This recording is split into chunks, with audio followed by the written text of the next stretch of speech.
guys, how are you doing today? I am Constance. Thank you for joining me in the next episode of my English classes. In this lesson, we are going to be doing story time. Story time will be our episode today, all right? Story time, and you know the George and Venus's story, all right? The last episode we read and the last paragraph, Venus told George he should take help from her father so he could make extra money to pay for the utility bills in the brand new house which they had just purchased. Alright, but George is only getting a stipend from his mechanic shop, therefore that is not enough to pay for the utility bills and to buying food. So let's see where the story continues from there. Alright. Okay, oh my god, am I organized? Alright, so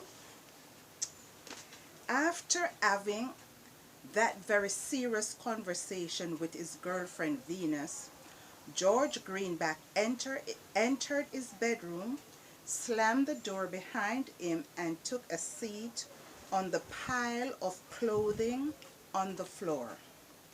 He had been sitting there with eyes shut, trying to analyze the circumstances he had now found himself in.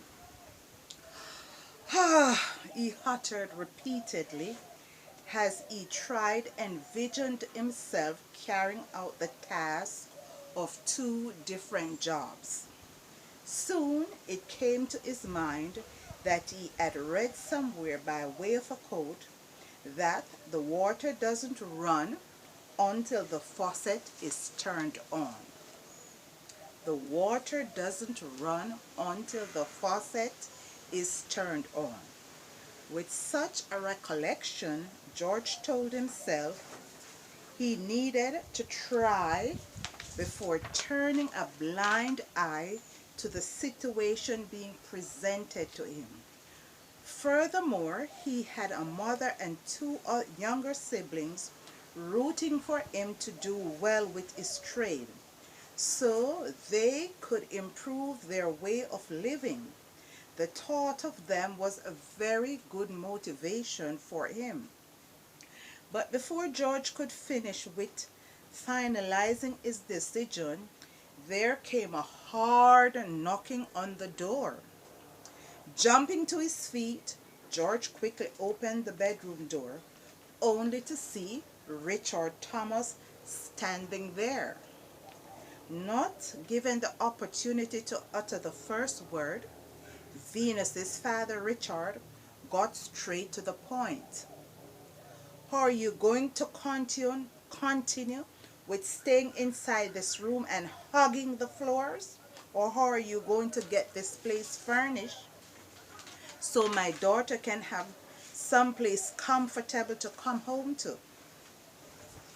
Already aware of the matter at hand, George replied, I'm just waiting on you and your men to tell me when you are ready to leave this house, sir.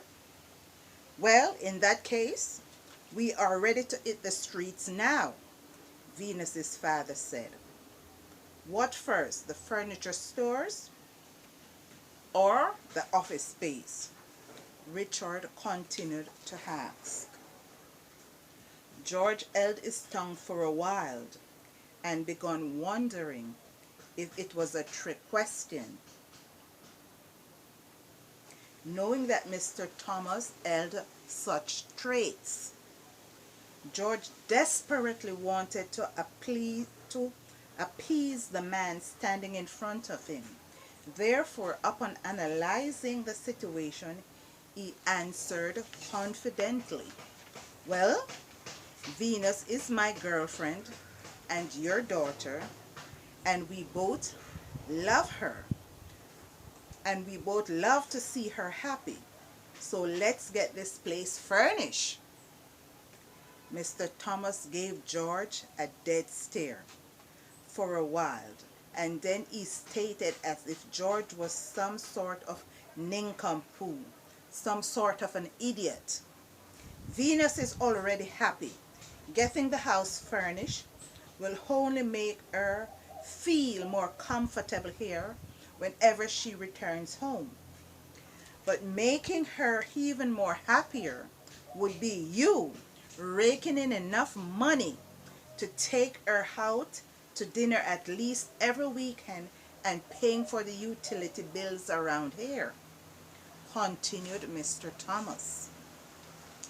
I think she would be, George said.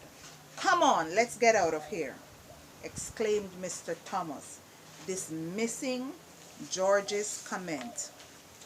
Not caring to prolong or encourage an argument, George allowed bygones to be bygone and uttered not another word. But inwardly, the words of Venus's father continued to plague the young mechanic. For a while he contemplated if their love actually came from the heart or from how much money they could acquire monthly or annually.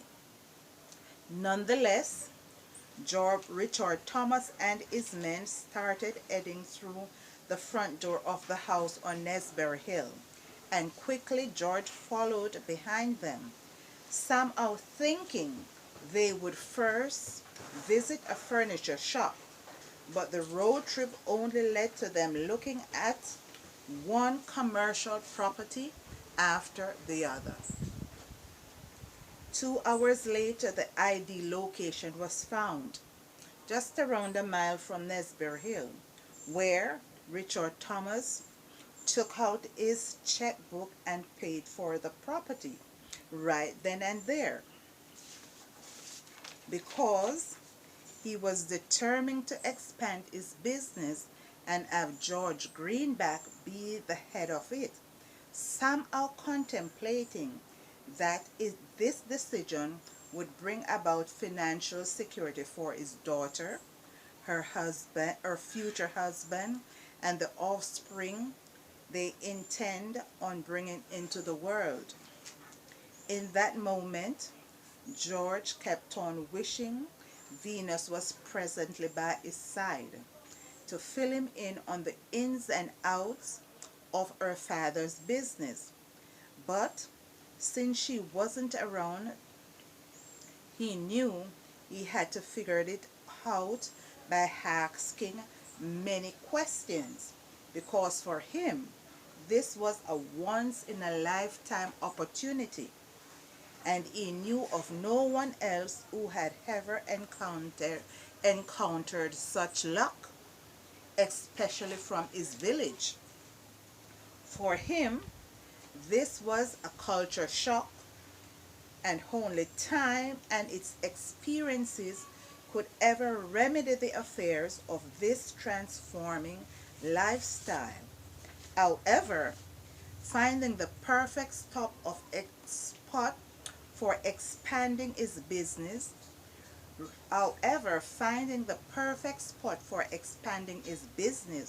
Richard Thomas spent the rest of the afternoon on the phone with colleagues and business associates, yapping away, at times discussing his new venture and the brilliant young man who would be in charge of running such an office. Let's read that again. Richard Thomas spent the rest of the afternoon on the phone, yapping away and at times discussing his new venture and the brilliant young man who would be in charge of running such an office. Even though he knew that George was entering into this position totally blind as a forest rat. Taking a break from one of his conversations, Mr. Thomas turned to George and said, "You better not embarrass me," as though he was some sort of mob boss in the Godfather movie. Nonetheless, Upon returning to Nesber Hill, George's first impulse was to get on the phone and call Venus, since she being the sole connection to his new world. He he not only wanted to brief her of the day's happenings, but also to get some supportive feedback from her. At that very first ring of the phone, Venus answered.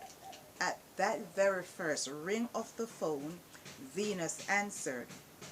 "Hello, my darling," she said, smiling. "Oh, I wish you were here with me today," George said wearily. "It would have made everything much easier for me." But before Venus could utter another word, George then sadly asked, "When are you coming home?" Venus took a deep breath. Seconds later, she started mumbling. Um, I think, let me see, let me get back to you on that, my darling. All right, hon?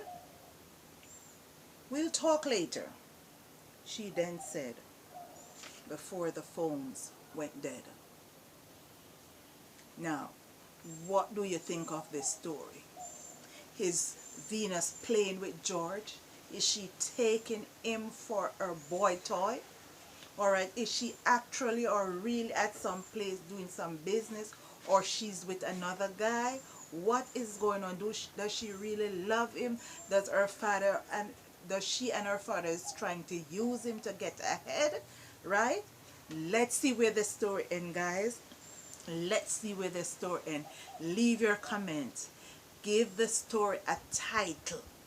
Leave your comment and give the story a title. Like, subscribe, share, and hit the notification bell so whenever I post a video, you will be the first to have it.